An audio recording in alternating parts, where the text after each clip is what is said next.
இந்த உடம்பு இசிபில்லா ஹாஸ்பிட்டலிருந்து, Vijaya ஹாஸ்பிட்டலிருந்து, Kaveri ஹாஸ்பிட்டலிருந்து, Apollo ஹாஸ்பிட்டலிருந்து, Ramachandra ஹாஸ்பிட்டலிருந்து, Singapore எலிஜபெத் ஹாஸ்பிட்டலிருந்து, அமெரிக்காவில் இருக்கிற மேயோ கிளினிக் வரைக்கும் இந்த உடம்பு போயிட்டு வந்திருக்கு. அதனால் இந்த டாக்டர்ஸு, நர்சஸ் அது மேலெல்லாம் எனக்கு ஒரு பெரிய ஏன்னா அவங்களுடைய உதவியால், அவங்களுடைய இந்த அட்வான்ஸ் டெக்னாலஜினாலே, அந்த மெடிக்கல் அந்த ஒரு மிராக்கல், அதனால தான் நான் இன்னும் வாழ்ந்துட்டுருக்கேன். நான் காவேரி ஹாஸ்பிட்டலில் ஒரு மிகப்பெரிய ஹெல்த் இஷ்யூவில் நான் நோயாளியாகவே நம்ம ஆழ்வார்பேட்டை காவேரி ஹாஸ்பிட்டலில் நான் அட்மிட் ஆகிருந்தேன். அங்கே இது ஒரு ப்ராப்ளம் வந்த உடனே எங்கள் மிஸ்ஸஸ்க்கு டாக்டர் பரணி நல்லா தெரியும். அவர் ஃபோன் பண்ண உடனே இம்மிடியட்டாக அந்த சீரியஸ்னஸ் புரிஞ்சு, அந்த சீரியஸ்னஸ் எனக்கே தெரியல. பரணி சிவராஜன் 2 பேர் காரை ஓட்டிகிட்டு என்னை பார்த்த உடனே ஆம்புலன்ஸ் கூட எதிர்பார்க்காம, அதே ஒரு ஆம்புலன்ஸ் மாதிரி சும்மா ஒரு ஆட்டோ ரிக்ஷா போகிற மாதிரி ஜஸ்ட் ஒரு 10 மினிட்ஸில் ஆழ்வார்பேட்டை காவேரி ஹாஸ்பிட்டல்கிட்ட இருந்தாங்க. அங்கே ஃபஸ்ட் எய்ட் அங்கே கொடுத்து, அதுக்கப்புறம் கம்ப்ளீட்டாக ஃபுல் ஸ்கேன் எல்லாம் திஸ்டிங்கெல்லாம் எடுத்து, அதுக்கப்புறம் அவங்க டாக்டர்ஸ் எல்லாம் கம்ப்ளீட்டாக ஒரு 1/2 hour 1 hour அவங்க மீட்டிங்கு. இங்கே ஒரே ஒரு டென்ஷன்னு ஃபேமிலியில் எல்லாமே. ஒரு 1.5 hour அப்புறம் சொல்கிறாங்க, இந்த மாதிரி ப்ராப்ளம் இருக்குது, இட்ஸ் அ மேஜர் ப்ராப்ளம். இது ஜஸ்ட் ஒரு 3-4 ஹவர்ஸ்லேயே நம்ம இதை ஆப்ரேட் பண்ணணும், இல்லைன்னா 1 day மேக்ஸிமம், அது வரைக்கும் நம்ம இது பண்ணிக்கலாம், இல்லைன்னா ரொம்ப அது டேஞ்சர் ஆகிடும். It's very major operation.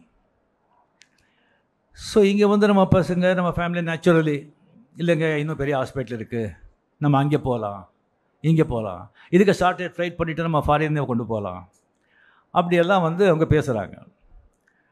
So எனக்கு டாக்டர் சேகர் அவர் திஸ்டிங்க வந்தார். அதுக்கு ஸ்பெஷலிஸ்ட் அவர் பார்த்த உடனே எனக்கு ஒரு மாதிரி ஒரு பாசிட்டிவ் ஃபீலிங் எனக்கு வந்தது. அதுக்கப்புறம் என்னுடைய பர்சனல் டாக்டர் ரவிச்சந்திரன் மியாட், அவர்கிட்ட நான் அதுக்குள்ளே அவர் தெரிஞ்சு போச்சு. அவருக்கு நான் கேட்டேன். அவரும் வந்துட்டுருக்காங்க. வந்த உடனே சொன்னாங்க, யார் பண்ணுறாங்க ஆப்ரேஷன்? இந்த மாதிரி சேகர் பண்ணுறாங்க. He is the best, happily you do it here, no problem அப்படின்னு சொன்னாங்க. அவர் சேகர் சொன்னாங்க, அவர் பண்ண அவங்க கோஆர்டினேட்டர்ஸ் எல்லாம் சொன்னாங்க, அவர் பண்ண 100% பேஷண்ட்ஸ் 100% எல்லாருமே சக்ஸஸ் தான், ஃபெயில்யூரே கிடையாது அப்படின்னு சொன்னாங்க. எனக்கு ரொம்ப கான்ஃபிடென்ஸ் திஸ்டிங் வந்தது.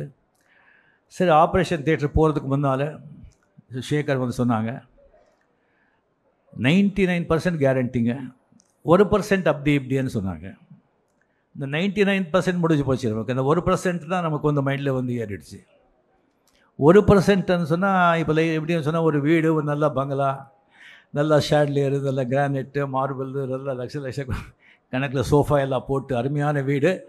ஆனால் ஏதோ ஒரு நாகப்பாம்பு இங்கே இருக்குது, அதை மட்டும் நீங்கள் பார்த்துக்குங்க அப்படின்னு சொன்னால் எப்படி இருக்கும்? அந்த மாதிரி அந்த 1% அது கம்ப்ளீட்லி அனஸ்தீசியா கொடுக்குற வரைக்கும் அந்த 1% தான் மைண்டில் இருந்தது எனக்கு. இந்த அனஸ்தீசியா கொடுத்த கம்ப்ளீட்லி அந்த ப்ராசஸ் சரியாக ஒரு 6-7 hours ஆச்சு. அதுக்கப்புறம் கண் திறந்து பார்த்தா சக்ஸஸ் அப்படின்னு சொன்னாங்க. ரவிச்சந்திரன் அவர்களை பற்றி நான் டாக்டர்னு சொல்ல மாட்டேன், என்னுடைய பெஸ்ட் ஃப்ரெண்டுன்னு சொல்லுவேன். இப்போ நான் ஒரு ஆரோக்கியமாக இப்போ பேசிகிட்ருக்கேன் அப்படின்னு சொன்னால் அதுக்கு காரணமே அவர் தான். 2010 எனக்கு அவருடைய இன்ட்ரடக்ஷன் ஆச்சு. So that is my lucky day in my life. நான் வேறு ஒரு ஹாஸ்பிட்டல் பேர் சொல்ல விரும்பலை. அங்கே கிட்னி இந்த ப்ராப்ளமில் multiple problems, kidney problem main. அங்கே இருக்கும்போது அங்கே ட்ரீட்மெண்ட் அவ்வளோ சரியாக திஸ்டிங்கில் எனக்கு டவுட் வந்த பிறகு one of the best top nephrologist in our country Ravichandran அவர்களை என்னுடைய பெஸ்ட் ஃப்ரெண்ட் இன்ட்ரடியூஸ் பண்ணாங்க. தென் ஹி டேக்கன் ஓவர், என்னை எடுத்துக்கிட்டு அப்போலேருந்து என்னை ட்ரீட்மெண்ட் கொடுத்து, அப்போவே எனக்கு ஒரு 60% கிட்னி டேமேஜாக இருந்தது. அதுக்கப்புறம் நீங்கள் அப்படியே நம்ம பார்க்கலாம் அப்படின்னு சொல்லிட்டு மெடிக்கேஷன்லேயே கொண்டு அதுக்கப்புறம் ஒரு பாயிண்ட் ஆன பிறகு, இல்லை இதை இங்கே டிரான்ஸ்பிளான்ட் பண்ணணும் அப்படின்னு சொல்லிட்டு, is so capable, you know, I mean is a top one of the topmost. Just daily வந்துட்டு ஒரு 100-120 பேஷண்ட்ஸ் வந்து அவர் பார்க்குறாங்க. அவருடைய அப்பாயின்மெண்ட் கிடைக்கணும்னு சொன்னால் 3 months 4 months எல்லாம் வெயிட் பண்ணணும். அவர் வந்து இன்னைங்க இங்கே வந்து நம்ம நிறைய வந்து ஃபார்மாலிட்டிஸ் எல்லாம் இருக்குது. இங்கே பெரிய ஒரு செலிப்ரிட்டி, நிறைய பப்ளிசிட்டி எல்லாம் ஆகும். ஸோ இங்கே பண்ண வேண்டாம். ராச்செஸ்டர் அங்கே வந்து மேயோ கிளினிக்னு இருக்குது. ஐ ஹர்ட் இது one of the best clinic, the medical centre that is there. அங்கே போய் நீங்கள் அது பண்ணிக்கிட்டால் பெட்டர் அப்படின்னு சொல்லிவிட்டு அங்கே அவ்வளோ ஈஸி அப்பாயின்மெண்ட் கிடைக்காது. Since the medical world nose very much doctor Ravichandran, இவர் இன்ஃப்ளூயன்ஸில் வந்து எனக்கு வந்து அங்கே ஃபோன் பண்ணி அங்கே போய் அங்கே ட்ரீட்மெண்ட் எடுத்து அங்கே வந்துட்டு எனக்கு வந்து கிட்னி டிரான்ஸ்பிளான்ட் பண்ணாங்க. In his own expense he flew to America to see me there. அந்த டாக்டர்ஸோட அவங்க பேசி he taken so much care.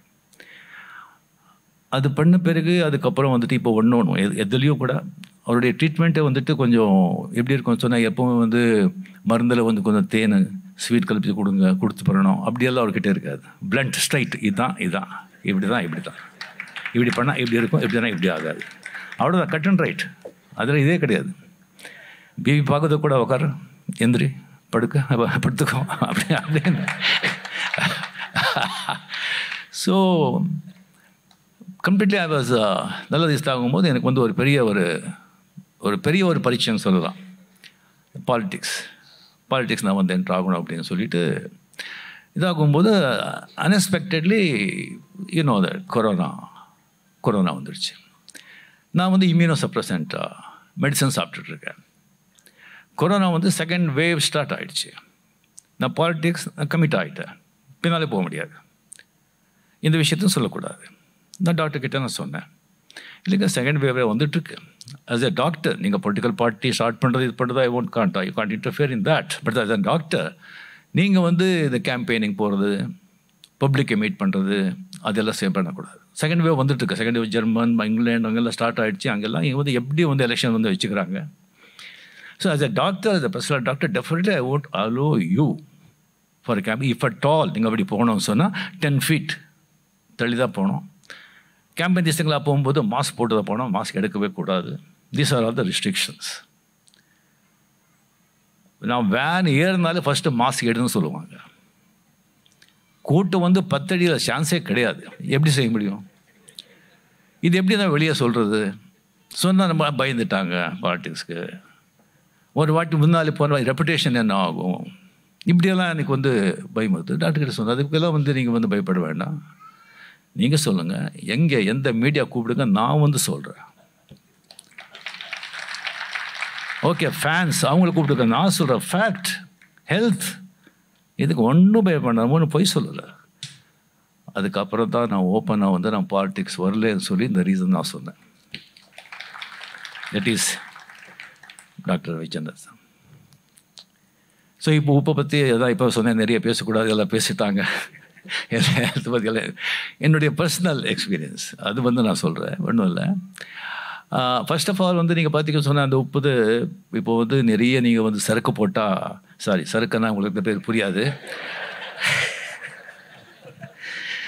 நிறைய ஆல்கோஹால் போட்டால் லிவர் பாதிக்கும். நிறைய தம் அடித்தா, சீரட் அடித்தா லங்ஸ் மட்டும் பாதிக்கும். நிறைய வந்து ஐ மீன் ரொம்ப வந்து ஹை ஃப்ரைடு ஐட்டம்ஸ், நிறைய ஆயில் ஐட்டம்ஸ், ஃபேட்டி ஐட்டம்ஸ் ஆட்டால் ஹார்ட் வந்து அஃபெக்ட் பண்ணும். ஆனால் உப்பு கிடையாது. உப்பு ஜாஸ்தி ஆச்சுன்னா எல்லா ஆர்கன்ஸும் அஃபெக்ட் பண்ணும். இந்த உப்புக்கு வந்து அவ்வளோ வந்து ஒரு பவர் இருக்குது. அதே மாதிரி இப்போ சொன்ன மாதிரி சாப்பாடில் வந்துட்டு காரம், அது இது மசாலா கிசாலா, ஆயில் கீழ் எல்லாம் என்ன போட்டால் கூட கொஞ்சம் உப்பு போட்டால் அதெல்லாம் போயிடும். உப்பு மட்டும்தான் தெரியும். உப்பு கம்மி பண்ணால் கூட தப்பு தான். ஸோ ஒரு மேரேஜுக்கு வந்து அவங்க மிஸ்ஸஸ் போயிருந்தாங்க. ஒரு மிஸ்ஸஸ் போயிட்டு சாப்பாடு சூப்பராக இருந்ததான். யார் அது சமையல்காரன்னு கேட்டிருக்காங்க. அவர் நாராயணன் சொல்லிட்டு பேர். நம்ம வீட்டுக்கு அப்போ வந்து குக்கில் யாரோ வந்து இருந்த குக்கு வந்து இல்லை, அவர் வந்து ஏதோ உடம்பு சரியில்லை. நம்ம வீட்டுக்கு வந்து குக்காக வர்றீங்களா? சரி, கரும்பு சாப்பிட்றதுக்கு கூலியாக கொடுக்கணும். சரி, வந்து ஒரு குக்கு வந்து நம்ம வீட்டுக்கு வந்துட்டாங்க. சூப்பராக சமைக்கிறாங்க, செம்ம டேஸ்ட்டு. அந்த மாதிரி ஒரு டேஸ்ட்டு. சரி, வெஜிடேரியன் தான், வெளியில் நான்வெஜ் தான் சாப்பிட்றேன், வெஜிடேரியன் வந்து வீட்டில் தான் வீட்டில் சாப்பிட்றேன். இப்படியே வந்து சாப்பிட்டுட்டு இருக்கோம். பட் 2 பேருக்கும் வந்து பிபி ஏறிட்டே இருக்குது. என்னடான்னு பார்க்குறோம், டாக்டருக்கு திஸ் எல்லாம் டெஸ்ட் பண்ணுறோம். என்ன பார்த்தோம்னா பிபி என்னடா இது பிபி ஏறிட்டு இருக்கு, 2 பேருக்கு ஏறிட்டே இருக்குது. அதுக்கப்புறம் ஒரு ஃப்ரெண்டு, நம்ம நல்ல ஃப்ரெண்டு வந்து இருக்காங்க, அவங்கள வந்து சாப்பாடுக்கு வீட்டில் கூப்பிட்டுருந்தேன். ஸோ சாப்பாடு சாப்பிட்டு எப்படி இருக்குது சாப்பாடுன்னு சொன்னால், மற்றவங்களும் சாப்பிட்ருக்காங்க. பட் வந்து உப்பு ஜாஸ்தியாக இருக்குது, ஆயில் ஜாஸ்தியாக இருக்குது அப்படின்னு சொல்ல முடியாது இல்லை. நல்லா இருக்குன்னு சொல்லிட்டு அப்புறம் பேசிக்குவாங்க. எங்கள் ஃப்ரெண்டாக மூஞ்சி மேலேயே சொல்லிட்டாங்க, ஏன்னா இவ்வளோ உப்பு இருக்குது, இவ்வளோ ஆயில் இருக்குது, எப்படி சாப்பிட்றீங்க அப்படி சொல்லி இப்படியே வருஷக்கணக்காக சாப்பிட்டுட்ருக்கோம் நம்ம வந்து. அதுக்கப்புறம் உடனே கூப்பிட்டு அது சேஞ்ச் பண்ணி அதுக்கப்புறம் தான் பிபியெல்லாம் கம்மியாச்சு. ஸோ அந்த மாதிரி சமையல் பண்ணிட்டு இருக்கும்போது நீங்களே வந்து உப்பு அதை பழகிட்டு வந்து அந்த பழகுன பிறகு வந்து இப்படி தான் செய்ய இருக்கும், மற்றவங்க ஃபுட் காமிக்கு வந்து அப்போ தான் தெரியும். அண்ட் இன்னொரு இன்சிடென்ட் வந்து ஆக்சுவலி நான் சொல்லணும், இது ஆல்ரெடி நான் ஏற்கனவே நான் சொல்லியிருக்கேன். பட் இன்னும் இந்த இந்த இந்த டைத்தில் நான் வந்து அதை நான் சொல்ல விரும்புகிறேன். ரிஷிகேஷ் நான் வந்து போயிட்டு இருக்கும்போது 98, 99, 98 அப்படின்னு நினைக்கிறேன். அங்கே வந்து கைலாஷ் ஆசிரமம்னு இருக்குது. அந்த கைலாஷ் ஆசிரமம் வந்து அங்கே வந்து மட்டாதிபதி மெயின் ப்ரீஸ்ட். அவர் வந்து அங்கே வருவாங்க, இந்த சத் சங்கம் இந்த பிரவச்சனம் பண்ணுறதுக்கு அங்கே வருவாங்க அப்படின்னு சொன்னாங்க. சரி, அவருக்கு வந்து 84 இயர்ஸ். சரி, நான் வந்து ஒரு தொப்பையாக திங் வச்சுட்டு அப்படி வருவார், இல்லைன்னா வள்ளியாக வருவாங்க அப்படின்னு நினச்சிட்டு இருந்தா, அவர் வந்தால் கொஞ்சம் வயசான விவேகானந்தர் மாதிரி இருக்கார். 61, 62க்குமே சொல்ல முடியாது. அப்படி ஜஸ்ட்டு வந்து கீழே வந்து உக்காந்துட்டு ஒரு பத்மாசனம் போட்டு சரி அவர் 2 hours சரி அவர் பேசினார். ஸோ நானும் வந்து கீழே தான் உட்காந்து 5 minutesக்கெல்லாம் வந்து 4-5 வாட்டி எல்லாம் சேஞ்ச் பண்ணிக்கிட்டு நான் உட்காந்துட்டு இருந்தேன் கஷ்டமாக. அதுக்கப்புறம் வந்து சத்சங்கான பிறகு கேள்வி எல்லாம் வந்து கேளுங்கன்னு சொன்னாங்க. ஸோ அந்த கேள்வி கேட்கும்போது ஒவ்வொருத்தரும் வந்து மாண்டூக்கிய உபனிஷத், ஈஷோபனிஷத், அதை பற்றியெல்லாம் வந்து வேதாஸ் அதை பற்றியெல்லாம் கேட்டுருந்தாங்க. நான் வந்துட்டு இங்கே வந்து வாட் இஸ் த உங்களுடைய ஹெல்த்தோட சீக்ரெட் என்ன, இவ்வளோ ஹெல்த்தியாக இருக்கீங்க அதை சொல்லவே அவ்வளோ ஃபுல்லாக மூடி அந்த மாதிரி அப்படி இருக்காங்க 61, 62. ஸோ அவர் சொன்னாங்க, டெய்லி வந்து 60 இயர்ஸாக டெய்லி 1 hour வாக் பண்ணுறேன், அண்ட் 20 minutes ஸ்ட்ரெச்சிங், ஒரு 4-5 சிம்பிள் யோகா ஆசனாஸ் அது பண்ணுறேன், ஒரு 20 minutes பிராணாயாம். அண்டு சோஃபா மேலே சேர்லெல்லாம் உட்காரது கிடையாது, கீழே தான் உட்காருது, தூங்குறது வந்து தரையில் தான். அண்ட் மேக்ஸிமம் இந்த ஒயிட் ஃபுட் ஐட்டம்ஸ் அதை நான் வந்து அவாய்ட் பண்ணுறேன். சுகர், சால்ட், ரைஸ், மைதா, பால், தயிர், வெண்ணெய், மாத்திரை,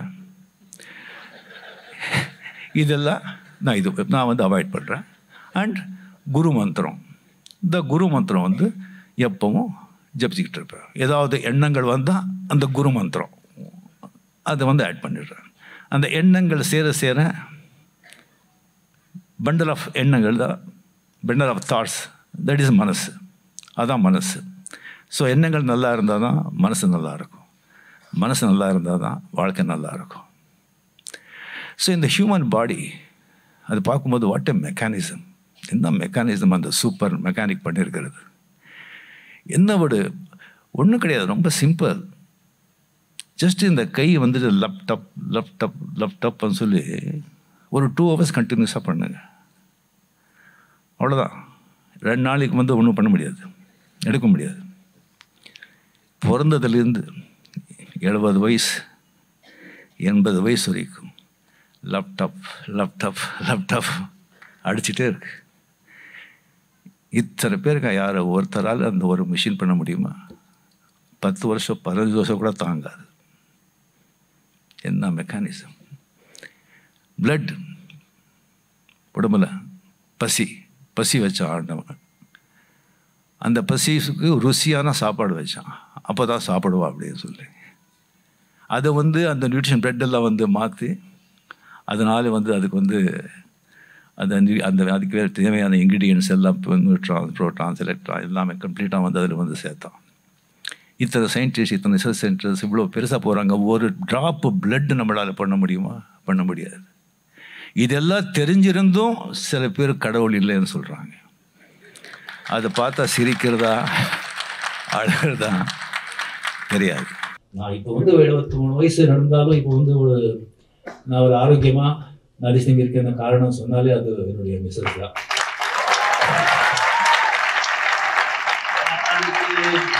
அதுக்கு காரணம் வந்து கண்டக்டாக இருக்கும்போது நாம் வந்து சில கெட்ட சிநேகிதர்கள் சகவாசத்தால் பல தரப்பட்ட கெட்ட ஹேபிட்ஸ் எல்லாம் வச்சுக்கிட்டு ரொம்ப கண்டக்டாக இருக்கும்போதே நான் வந்து 2 வேளையும் நான் வெஜிடேரியன் வேணும், அது மட்டும் தான் வேணும். டெய்லி தண்ணி போடுறது, சிகரெட் எத்தனை பேக்கெட்டுன்னு தெரியாது கண்டக்டாக இருக்கும்போது. இன்னும் பணம் பேர் புகழும் போது எப்படி இருந்துருப்பீங்க நினைச்சு பாருங்க. காலையிலேயே பாயா ஆப்பம், சிக்கன் 65. வெஜிடேரியன்ஸ் எல்லாம் பார்த்தா பாவமா இருக்கு.